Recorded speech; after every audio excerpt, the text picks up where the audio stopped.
So, is rotational grazing worth it? Let's take a look.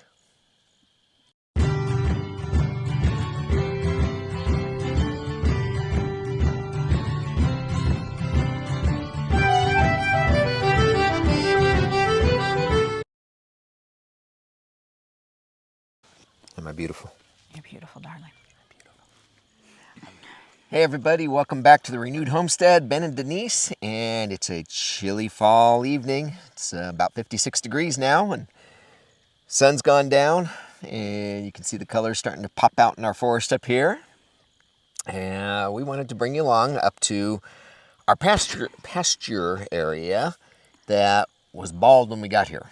It's bald red clay, and nothing was growing on it. Nothing was growing, and you know, we've talked about it in the past, but we wanted to show you how far we've come in a little less than 2 years. Because when we got here... About a year and a half. Yeah, about that. Because the former owner, she said, don't even bother. There's nothing you can do. Nothing will ever grow on that. And this was an old tobacco farm, y'all. So I know that they had tried to grow things in this area, and they were never able to. Apparently not. But as I say, somebody told the redhead no. So she has to prove them wrong. It's just how it is around here. So, yes, as you can see, I mean, we'll bring you in closer here, but there's a lot of grass and pioneer species coming up, which is amazing. And, you know, we started out by getting some old rotten hay bales and rolling those out, and just to give it something, because it was just clay and rock. I mean, there just wasn't anything. I mean, seeds couldn't even hold on. It would just wash down. And then we had our neighbor's horses on it for a little while, and then we got our sheep and have rotated them through. I think they've been through here, what, 3 times now? Yeah, 3 or 4 times. 3 or 4 times. So eating and pooping and peeing, and it's amazing what can be done. And we haven't put any fertilizers down. Nope. I don't think we've sown any seeds other than, I mean, I come up here, you know, we like keeping the crows around because they drive hawks out. Mm-hmm. So I come up here and I scatter a little bit of corn, a little bit of sunflower seeds, which I can see some of the sunflower seeds have actually sprouted, but they won't make it through the winter. But yeah, it's good seeing the crows up here. Just a little extra protection, guard birds. Yes. Like the guineas, but yeah. Anyway. But just wanted to show you, so we got these sheep in April of 2021. And we rotate him about every 2 days. Now in the spring flush, we were doing it about once a day, but on average it's every 2, sometimes 3 days, depending on how much forage is in their area. But typically we move every 2 days. It takes us about, say, 35, 40 minutes? About 40 minutes average. Yeah, about 40 minutes. That's getting them in the tractor, moving the mineral, putting the fence back up. So once our outside fencing's done, all we'll have to do is open up the poly wire, which will take us all of probably 5 minutes a day, or every other day, if that. But for right now, we've got the electric netting. So yes, it does take some time, but I mean, it still looks a little rough, y'all. But we've got life. We have life where there was none. Yep.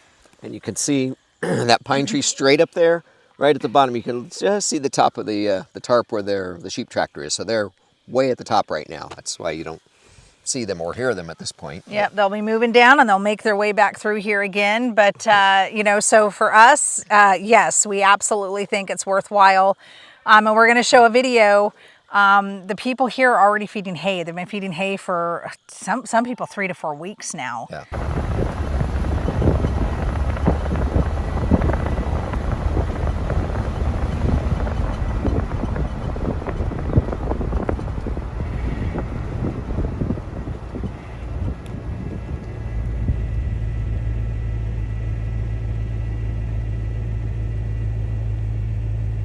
What happens when you don't rotationally graze. So we are not feeding hay. You know, I know Judy says you don't have to feed sheep hay in the winter. We will. Well, if the snow's deep. If the snow's deep, yes. Yeah. Then we've got hay set up just in case for them, for the rabbits. But yeah, it takes some time. But y'all, we have life where there wasn't life. We have grass where there wasn't grass. And we actually still have plenty of forage when everybody else around us is feeding hay already. And that costs a lot of money right now. Well, we're going to take you up and show you how lush the grass is at the top of the pasture. And they've already been through there. The area where we're showing you, they've already been through. They won't be back in that spot for another 2 months almost. Probably, close yeah. to 2 months before they even get back up there. And something we learned at Greg Judy's grazing school was even in the winter, the grass that's laid down and looks dead, there's more nutritional value in that grass than there is in bringing in and feeding hay. So we're leaps and bounds ahead. Yeah, and Greg Judy feeds hay. He has cows. Cows cannot get under the snow. Sheep can. And also you can put out hay to help heal. If y'all watch Stony Ridge Farmer, he puts out hay to help heal his pasture as well. But even in the drought that we had this summer, he got hit really hard. He was moving his cows a lot, but he was able to keep his cows, save some money, and still end up having some forage when a lot of people didn't, and a lot of people ended up having to sell their cattle. So it's worth it. I don't know why more people are not doing this, but we're hoping to encourage y'all. If you're not moving your animals, if you're not rotating your animals, do it. Watch Greg Judy, watch some videos of Joel Salatin. There's a ton. Greg Judy goes over so much of it in his videos online, but rotate. Yep. Mimic nature, mimic God. Yeah, because mimicking nature is, the buffalo would just roam along and graze and just nip off the tops as they go. So watch, Stony Ridge Farm, when we have our perimeter fence up, we'll be able to do the same thing. You can see him, he goes in, he drops that poly wire, and those cows know that the other side of that poly wire is green grass. He drops it, they walk across, he puts it back up, done. And we will get to that point here. Yeah, and I'm sure y'all know who Stony Ridge Farmer is, but you haven't, it's a good channel. I will link it down below. Yeah. So, but let's take you up to the top and show you how lush that grass is.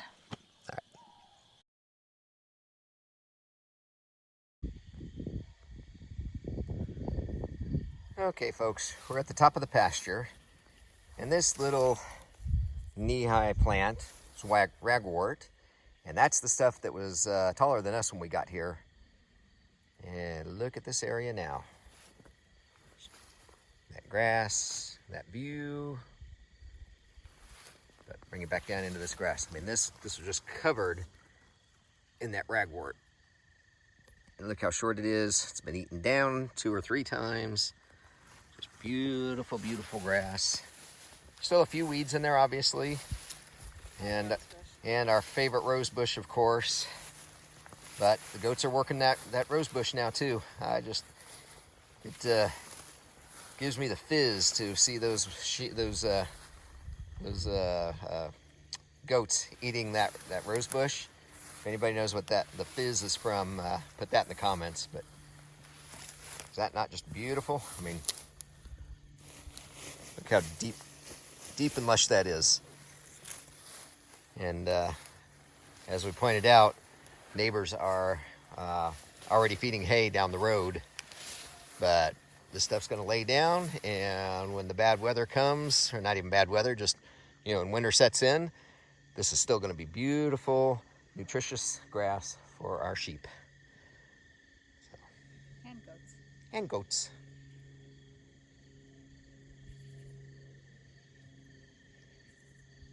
All in western North Carolina. It just doesn't get any prettier. All right, so how about that? Is that amazing? I mean, that's... We knew we wanted to rotationally graze when we got here. We had done a lot of research, but the results have even surprised us at how quickly. Yeah. And once we get the cows in, it's just going to get better. No, absolutely. So. And I know you can't see our feet right here, but the sheep were here less than 2 weeks ago. Yeah. I mean, we're not, unless we have a really, really bad winter or a lot of really deep snow, we won't hardly have to feed any hay. Right, Loki? He'll eat it.